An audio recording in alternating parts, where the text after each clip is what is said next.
Hi guys, welcome to our channel mister సిస్ంది. అందరూ ఎంతగానో ఎదురు చూస్తున్న అప్డేట్ అయితే రానే వచ్చేసింది. ఈ వీక్ ఎవరు ఎలిమినేట్ అవుతున్నారు, ఎవరు ఎలిమినేషన్ జోన్లో ఉన్నారు అనేది అందరికీ ప్రస్తుతానికి సస్పెన్స్గా ఉన్న నేపథ్యంలో ఒక అప్డేట్ అయితే వచ్చేసింది. ఈ వారం హౌస్ మొత్తం నామినేట్ అయిన సంగతి తెలిసిందే. క్యాప్టెన్తో సహా అందరూ కూడా నామినేషన్స్లోకి వచ్చారు. అయితే తర్వాత క్యాప్టెన్కి ఇమ్యూనిటీ కావాలంటూ హౌస్మేట్స్ అందరూ ఏకాభిప్రాయంతో ఓట్లు గుద్దిపడేయడంతో నామినేషన్స్ నుంచి ఇమ్యూనిటీ సంపాదించేశాడు ఇమ్మాన్యుయల్. ఇక తాజాగా క్యాప్టెన్ అయిన కారణంగా తనూజ కూడా ఈ వారం నామినేషన్స్ నుంచి వీకెండ్ కంటే ముందే సేవ్ అయ్యింది. ఇక ఇది ఇలా ఉంటే ఈ వీడియోకి ఒక లైక్ చేసి చూడటం ప్రారంభించండి. అలాగే కామెంట్స్ కూడా చేయండి. మీ దృష్టిలో ఎవరు ఈ వారం ఎలిమినేట్ అవ్వాలి అని అనుకుంటున్నారు. ఇక అసలు విషయానికి వచ్చినట్లయితే కళ్యాణ్, డెమాన్, సంజన, సుమన్కి ఈ నలుగురు కూడా ప్రస్తుతానికి సేఫ్ పొజిషన్లో ఉన్నారు ఈ వారం అని చెప్పవచ్చు. కళ్యాణ్కి ఎలాగూ టాప్ 2, టాప్ 1 రేటింగ్తో ఓటింగ్ పడుతుంది కాబట్టి ఈ వీక్లో కూడా అదే రేంజ్లో ఓటింగ్ పడటం, ముఖ్యంగా తనూజ కూడా నామినేషన్స్లో నిన్నటి వరకు ఉండటంతో కళ్యాణ్కి కూడా బాగానే ఓటింగ్ అయితే జరిగింది. ఇక ఆ తర్వాత సుమన్ శెట్టి ప్రభంజనం కొనసాగుతుండటం, ఈ వారం ఇమ్మాన్యుయల్తో కలిసి ఆయన చేసిన కామెడీ మరో లెవెల్లో వైరల్ అవ్వడంతో సుమన్ శెట్టి ఈ వారం చాలా ఈజీగా అయితే సేఫ్ జోన్లోకి వచ్చేశాడు.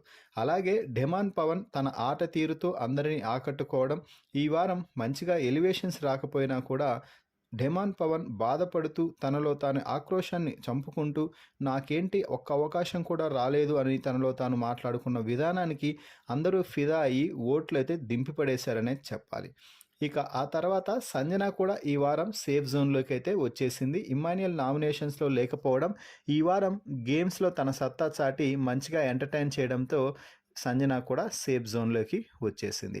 ఇక ఆ తర్వాత ప్లేస్లో భరణి కూడా ప్రస్తుతానికి సేఫ్ అని చెప్పవచ్చు.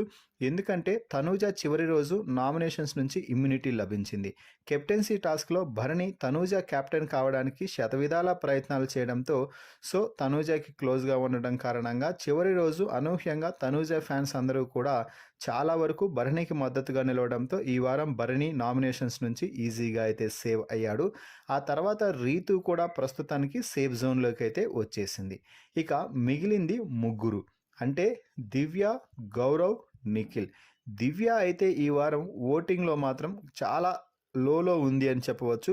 అయితే దివ్య ఉంటేనే భరణి, తనూజ మధ్య గొడవలు రావడం, తనూజతో ఫైర్ అవ్వడం, ఈ తరహా గొడవలు అయితే మొదలవుతాయి. అలాగే క్యాప్టెన్ అయిన సమయంలో తనూజని భరణి ఎత్తుకుంటే దివ్య నన్ను ఎందుకు ఎత్తుకోలేదు అంటూ కూడా నసపెట్టి భరణిని ఇరిటేట్ చేసేసింది. కాబట్టి దివ్య ఈ వారం ఎలిమినేట్ అయ్యే అవకాశాలు చాలా తక్కువగా ఉన్నాయని చెప్పవచ్చు. ఇక ఆ తర్వాత గౌరవ్, నిఖిల్, వీరిద్దరిలో కంటే గౌరవ్ కొంచెం బెటర్ అని చెప్పవచ్చు. ఎందుకంటే గౌరవ్కి తెలుగు కరెక్ట్గా రాకపోయినా ఏదో ఒకటి మాట్లాడుతూ ఏదో ఒక రచ్చ క్రియేట్ చేసి మాట్లాడుతూ గొడవలు పడుతూ అట్లా టాస్కుల్లో మంచిగా పర్ఫార్మెన్స్ ఇస్తూ వస్తున్నాడు.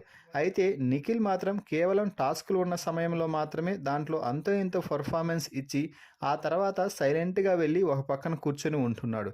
ఈ నేపథ్యంలో ఈ వారం నిఖిల్ ఎలిమినేట్ అయ్యే అవకాశాలు 100కి 99.9%.